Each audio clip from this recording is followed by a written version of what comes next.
तो पिछले चैप्टर में हमें हमारा मेन कैरेक्टर बता रहा था कि जब 10,000 साल पहले वर्चुअल वर्ल्ड को बनाया गया था तो मेरी तरह जो लोग बहुत टाइम से ऐसी ही कोई मौके का इंतजार कर रहा था, जिसमें मैं पहले मौके में ही उस दुनिया में चला गया, जहाँ पर जाने के बाद मैंने उस दुनिया की सारी चीज़ों को एक्सपीरियंस किया और खुद को एक हायर लेवल का प्लेयर बनाया। और ये नहीं, मुझे इस दुनिया में एक आर्टिफैक्ट भी मिला जो इस दुनिया के कुछ चीज़ों को कंट्रोल कर सकता था। तो इसलिए मैंने इस आर्टिफैक्ट का फ़ायदा उठाया और इस दुनिया का रॉ डाटा मैंने रिवर्स कर दिया और खुद को हायर लेवल का एडमिनिस्ट्रेटिव बनाया, जिससे मैं वर्चुअल वर्ल्ड के सारे रूल्स को तोड़ के खुद की मर्जी से कोई भी काम कर सकता था। और इसी बात का अगर मैं सीधा मतलब निकालूं तो मैं इस दुनिया का एक लौता किंग बन चुका था। जिसके बाद सनरन हमें बताने लगता है कि इस दुनिया का जो टाइम है वो डिफरेंट तरीक़ों से फ्लो होता है, जिसकी वजह से वो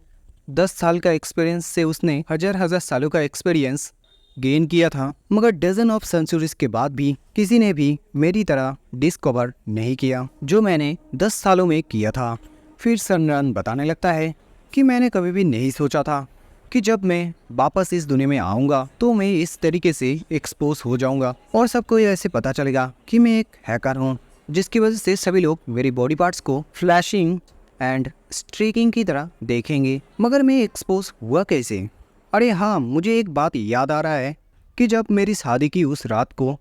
मैं मेरी बीवी के साथ मज़े कर रहा था, तब मेरी रियल बॉडी में हार्ट अटैक आ चुका था और मेरा जो कनेक्शन है वो उस दुनिया से डिसकनेक्ट हो चुका था, जिसकी वजह से मेरा जो कनेक्शन इन्फॉर्मेशन था वो मैं क्लियर नहीं कर पाया और लगता है कि इसी तरह मैं एक्सपोज हो गया। मगर ये हार्ट डिजीज़ मेरे लाइफ में नहीं होता तो मैं आज उस वर्चुअल वर्ल्ड में एक अच्छा लाइफ जी सकता था। जिसके बाद हम सनरन को देखते हैं जो चश्मे वाले डिवाइस को पहनता है, क्योंकि उसको वर्चुअल वर्ल्ड से ईमेल मिला होता है जिसमें लिखा होता है कि उसने वर्चुअल वर्ल्ड में जो भी क्राइम किया है उसका सारा लिस्ट उसको दिया जाएगा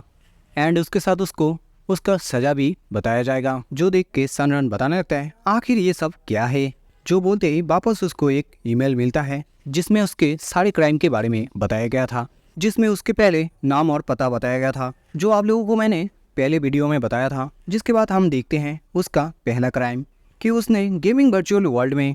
872 साल से भी ज़्यादा जिया था, जिस वजह से उस वर्ल्ड का जो बैलेंस है वो उसने ख़राब कर दिया था और इसलिए उसको क्रेडिट पॉइंट देना होगा यूनिवर्सल कैलकुलेशन प्रोटोकॉल के तहत 900 मिलियन। जो देख के चैन यहाँ पर चौंक जाता है और बताने लगता है कि 900 मिलियन, आखिर इतना ज़्यादा क्रेडिट पॉइंट मैं आखिर कहाँ से कमाऊँगा? क्योंकि मैंने जब मेरी एनुअल क्रेडिट पॉइंट बेनिफिट को कन्वर्ट किया था तब मुझे सिर्फ 2000 क्रेडिट पॉइंट मिला था, बट इसको अगर मैं मेरी डिस्ट्रिक्ट के साथ कंपेयर करूँ तो ये लगभग 1 महीने के बराबर होता है, जो मैं हकीकत में कभी भी पूरा नहीं कर सकता। फिर हमें उसका नेक्स्ट क्राइम बताया जाता है कि उसने 872 सालों में इलीगल तरीक़ों से 49 बीबियाँ बनाया था, जिनके अंदर 3 जो बीबियाँ है तुम्हारी एक्शन लेने से मना कर चुके हैं और जो 46 बीबियाँ हैं वो कंपनसेशन लेने के लिए तैयार हैं, जिसको हम अगर कैलकुलेशन करते हैं तो ये 8 मिलियन से भी ज़्यादा क्रेडिट पॉइंट होता है। मगर फ़िलहाल के लिए तुम्हारे पास इतना क्रेडिट पॉइंट नहीं है जिससे कि तुम एक पर्सन भी पे कर सको, जिस वजह से तुम्हारी जो मूव्स हैं वो सेंट्रल एआई हर टाइम फॉलो करेगा। और हाँ, मुझे जो भी तुम्हें कहना था वो आप मैंने कह दिया है, इसलिए आप मैं तुम्हें गुड बाय कहना चाहता हूँ। तो ये देख के सनरन उसको रोक लेता है और उसे वो सैड होके कहने लगता है, हैंग ऑन, तुम क्या मुझे बताना चाहोगे कि किन तीनों ने मेरे ऊपर एक्शन लेने से मना किया है? तो हैंग ऑन जो ईमेल भेज रहा था वो यहाँ पर कह रहा था कि मैं इसके बारे में तुम्हें कुछ भी नहीं बता सकता क्योंकि ये रूल के खिलाफ है। तो सनरन बताने लगता है कि ठीक है, आपका शुक्रिया मुझे बताने के लिए, और ये बोल के वो उसको गुड बाय कह देता है। जिसके बाद वो एक जगह पे बैठता है और सेंट्रल एआई के बारे में बताने लगता है कि सेंट्रल एआई एक आर्टिफिशियल इंटेलिजेंस सिस्टम का एक मेन कोर है जो किसी भी प्लैनेट को कंट्रोल कर सकता है, जिस वजह से ये इतना ज़्यादा स्ट्रांग है कि सोलर सिस्टम फेडरेशन के मैनेज और कंट्रोल करने का काम करता है। और यही चीज़ मुझे लगता है कि खुद को मजबूर कर रहा है मरने के लिए, क्योंकि पास्ट में मैंने जब जॉब ढूंढने की कोशिश कर रहा था तब मुझे एक नॉर्मल सा भी जॉब नहीं मिला था, और इसलिए आप मैं कैसे इतने सारे क्रेडिट पॉइंट को चुकाऊंगा। और फिर हमें पास्ट का सीन थोड़ा सा दिखाया जाता है जब हर पहला जॉब देने वाला बंदा कह रहा होता है सॉरी ये काम तुम नहीं कर सकते क्योंकि तुम्हारी बॉडी इस काम के लिए सही नहीं है। जिसके बाद हम दूसरे बंदे को भी देखते हैं जो वही बात बोल रहा था कि उसको वो काम नहीं दे सकता, इसलिए वो किसी और जगह जा सकता है और इसलिए वो भी वहाँ से चला जाता है और एक लास्ट जॉब लेने की कोशिश करता है। जो जॉब उसको मिल भी जाता है मगर वो लड़कों को सेड्यूस करने का काम था। जो बात बोल के हमारा मेन कैरेक्टर प्रेजेंट में परेशान होके बोल रहा था ये काम मैं कभी भी नहीं करूंगा और मैं खुद को मार दूंगा। जिसके बाद सीन शिफ्ट होता है और हम सनरन को देखते हैं जो छत के ऊपर खड़ा होके बोल रहा था अब सब कुछ खत्म हो चुका है क्योंकि मुझे जो लाइफ एक्सपीरियंस करना था वो मैंने कर लिया वर्चुअल वर्ल्ड में 10,000 सालों में, जिसकी वजह से अब मेरे पास कोई भी रीजन नहीं है कि मैं इस दुनिया में रह सकूं। मगर जो भी हो मेरे पास क्योंकि पैसा नहीं था जिस वजह से मेरे हार्ट डिजीज का इलाज मैं नहीं कर सका, जिस वजह से मैं कभी भी नेचुरल तरीके से मर सकता हूँ। इसलिए मैं मेरे हार्ट को फॉलो करना चाहूंगा और खुद मरना चाहूंगा। जो बोल के वो जैसे कूदने वाला था और से कोई लड़की उसको पीछे से पुकारते हुए बोलता है कि कमीने कहीं के तुम कैसे छत के ऊपर से कूदने की कोशिश कर सकते हो और तुम्हारे पास अकल है कि नहीं।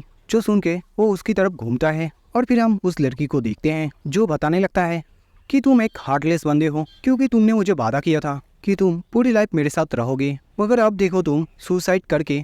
मुझे छोड़ के अब तुम जाना चाहते हो। तो सनरन उस लड़की को बताने लगता है कि आप ये बात किसी और को बताना चाहते थे मगर गलती से आपने मुझे बोल दिया है क्योंकि आप जैसे खूबसूरत लड़की रियल वर्ल्ड में ऐसे मेरे साथ इस तरीके से बातें नहीं करते। जो बोल के जैसे वो उस लड़की की तरफ अच्छे से देखता है तो चौंक जाता है क्योंकि उसका जो चेहरा था वो उसके पहले वाले बीवी के चेहरे के साथ मैच कर रहा था। जिस वजह से वो उस लड़की को पूछता है क्या तुम वही हो जो वर्चुअल वर्ल्ड में मेरे पहली वाली बीवी बनी थी। जिसके बाद वो बोलता है कि आखिर ये सब कैसे हो सकता है क्योंकि वर्चुअल वर्ल्ड का एक रूल है कि कोई भी प्लेयर्स अगर वर्चुअल वर्ल्ड में जाता है तो उसका पहले ही